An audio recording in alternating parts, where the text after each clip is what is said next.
Hello everyone, welcome to Barca News. It is September 27, 2025, and Miguel Galan is looking to join the Negreira lawsuit. I'm gonna tell you why. Also, big news in regards to the Camp Nou, because our return could look differently than initially anticipated. And finally, Ronald Araujo changing his stance, and I'm gonna tell you what it is. We have a lot to discuss, so let's begin.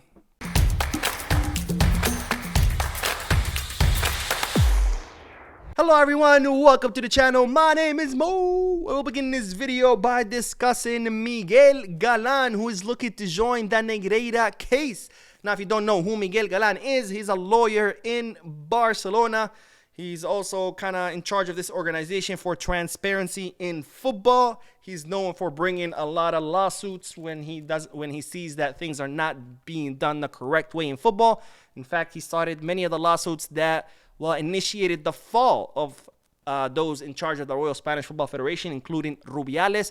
He's also the one who's brought a lawsuit against Javier Tebas to remove Javier Tebas for violations of confidentiality rules. For example, when he revealed the Barcelona finances in regards to the VIP deal, something that Galan told Laporta, hey, bro, you can bring a complaint, remove Tebas from power because he violated confidentiality rules. And, well, Laporta was like, oh, I don't know what you're talking about, bro. And, well, Galan was like, I guess I got to do it. So he went and did it. Now, Galan is looking to start a lawsuit or join the lawsuit of Negreira. And no, it's not because he believes that Barcelona bribed referees and influenced competition through Negreira, like everyone has been accusing Barcelona, even though 2 years into the investigation, there's absolutely no evidence that Barcelona bribed anyone or that they influenced anyone.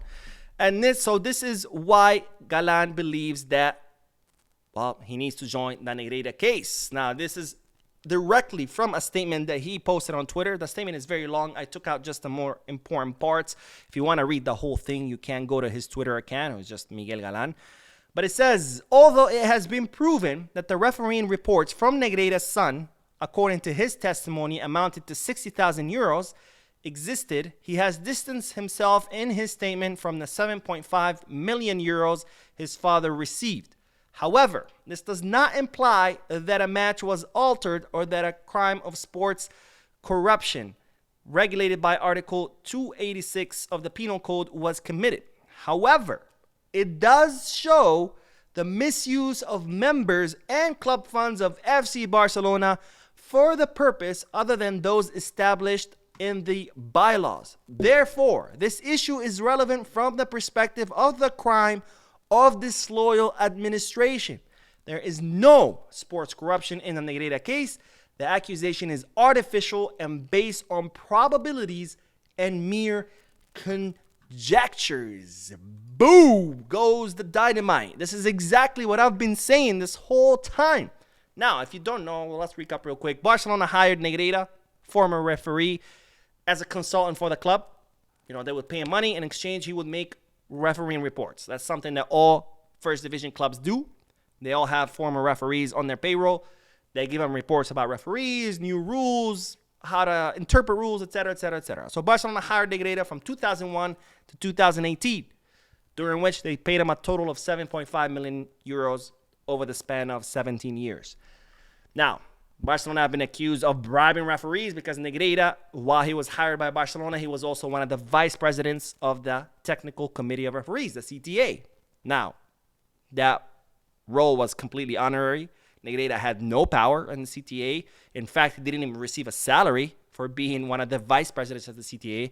The only one who truly had power was the president of CTA, which Negreira was not. But nonetheless, they've accused Barcelona of bribing referees, of altering matches through the hiring of Negreira, and there's been an investigation that's taken 2 years, and during those 2 years, there's been zero evidence of any of that because that never happened. It's pretty clear. Barcelona hired Negreira for the referee reports, something that the club has even released. They're like, look, these are all the reports that Negreira produced. Now, of course, there was a question of why did they cost so much? This is not the market, the rate that the market, the going rate in the market is for a referee report. And I said, what I truly believe happened, but of course, I have no evidence, and I still don't.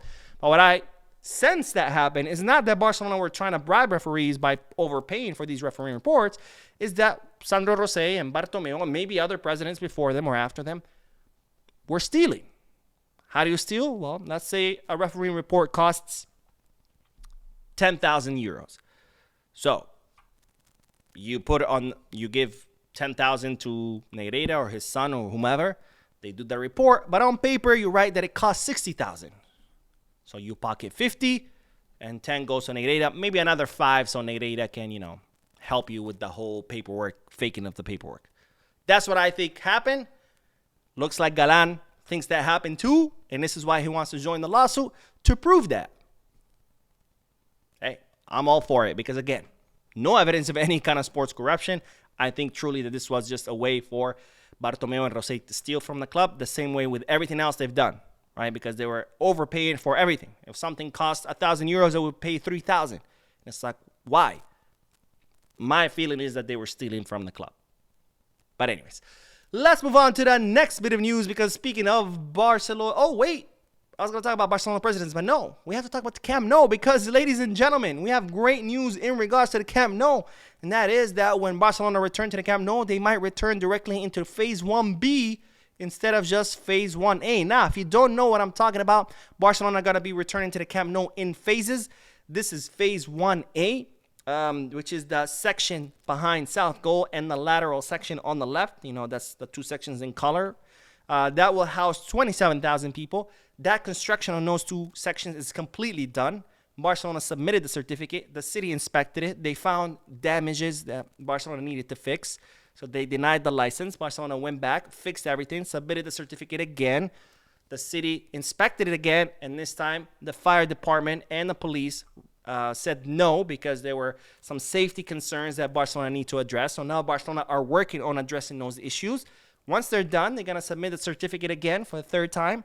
And if there's nothing wrong, they should get the license to get back to the Camp Nou. And Barcelona are estimating that they're going to return to the Camp Nou by the Girona match, which is on October 18th after the FIFA international break that will take place in October. Now, here's the good news. The good news is that Barcelona are almost done with the other lateral section, which would be Phase 1B. That would expand the stadium's capacity to 45,000 people.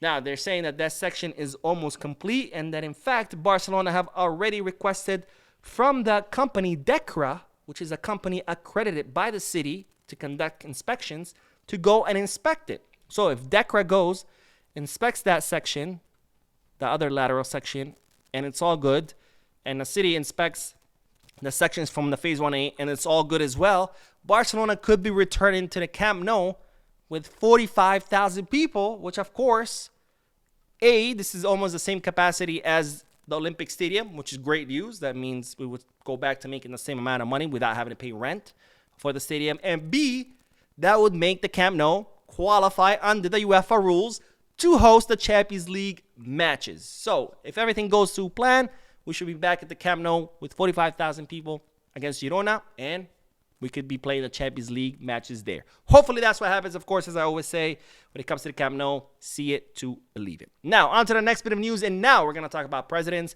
because Xabi Villajoana looks like he will be running again against Laporta. Now, if you don't know who Xabi Villajoana is, he was a member of Jean Laporta's board of directors during his first presidency. He was a member of the board of directors of Sandro Rosé, and he was a member of the board of directors of Josep Maria Bartomeu.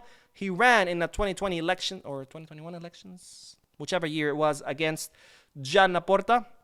He, of course, did not win, obviously. Laporta's our president now. And it looks like he's getting ready to run again. Now, he has not officially announced that he will be running, but he has announced a tour called Voz del Barça, or Barca's Voices, where he's going to go on tour, visit all the peñas, all the Barcelona peñas in Spain, to sit down, talk to them, be like, hey, what do you like about Barcelona? What you don't like about how Barcelona is being managed? He's also set up a website where you can, if you're a soci, you can request a virtual meeting with him and tell him, look, I don't like how this has been done, or I like how this has been done. Kind of like just to collect information from the socios and the peñas to see, what kind of changes they want to see. Now, again, he hasn't announced that he's going to be run for president, but you don't do this unless you want to run for president. You know, I don't think he's doing this because he's so bored. He's like, oh, let me go around and see what the socials are saying. But anyways, looks like we could be having another candidate throw his hat in the ring, which, of course, the more the merrier. I like it. The more candidates, the bigger the variety of ideas, and then, you know, that can only benefit Barcelona. Now, I know you might have reservations to say, hey, he worked on the boards of Bartomeu and Rosé. True, but he also did work on the board of Laporta, and let's not forget, Rosé and Bartomeu were on the board of Laporta as well. So I think it's only fair to hear him out versus just completely saying, oh, he's going to be another Bartomeu. But anyways, I guess we'll have to wait for the elections to hear what everyone has to say. And then the last bit of news is in regards to Ronald Araujo, because the Uruguayan defender is filtering through his entourage to the press that he not only is happy at Barcelona, but he's looking to retire at the club because now he feels, you know, integrated into the city. He feels supported by the fans, and he's proud to be a part of a squad that's driven by ambition. So not only is he not looking to leave, because there's a lot of rumors that he could leave this summer or next winter or next summer. So not only is he not looking to leave, but he's actually looking to retire at Barcelona, which I say, you know, I like when players feel that way because this shows that they're committed. But of course, that doesn't mean that he should. That's all going to depend on his performance. If he performs amazing from here until his retirement, you are more than welcome to stay, my friend. Anyways, that is all the news for this video. I did upload another video a few moments ago. If you haven't seen it yet, make sure to check it out. Don't forget to hit the like button, subscribe to the channel, drop a comment. And as always, Visca Barça.